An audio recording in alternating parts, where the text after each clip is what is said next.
ক্যালকুলেটরে ভাগ করতে গিয়ে মান বের করতে একটু সমস্যা হয় ফিক্স না করলে, যেমন 1.5 ডিভাইডেড 20 করলে কত আসবে?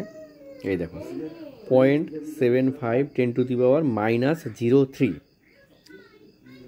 তাহলে এটাকে ফিক্স করতে হবে। -03 মানে 3 ঘর আগে দশমিক আছে। তাহলে এটা সলভ করার জন্য কী করতে হবে? এই যে মোড যে অপশন আছে, মোডে গিয়ে একবার যতক্ষণ না ফিক্স আসবে, ফিক্স FIX দুবার টিপলাম তাও আসেনি, 3বার টিপলাম, দেখো ফিক্স FIX ফিক্স। কত নাম্বার টিপতে বলছে ফিক্স করার জন্য? 1 নম্বর।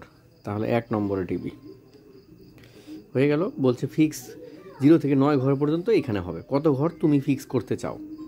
তুমি মনে করো পয়েন্টের পরে 2 ঘর রাখতে চাও, তাহলে পয়েন্টের পরে 2 ঘর রাখতে চাইলে 2 টিপো। এই দেখো এবার 0.01 চলে এসছে। এবার প্রথম থেকে করি। 0.15 ডিভাইডেড 20, এই যে 20 হয়ে গেছে।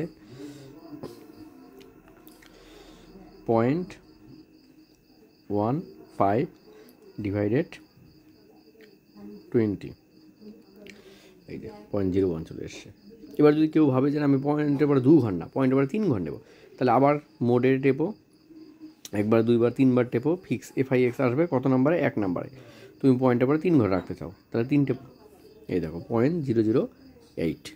অর্থাৎ পয়েন্টের পরে যত ঘর তুমি রাখতে চাও তত নম্বরে টিপলেই সেই হিসেবে ফিক্স হয়ে যাবে। আমি পয়েন্টের পরে 3 ঘর রাখতে চাইলাম, তাই পয়েন্টের পরে 1 2 3 এই 3 ঘর ফিক্স হয়ে গেল।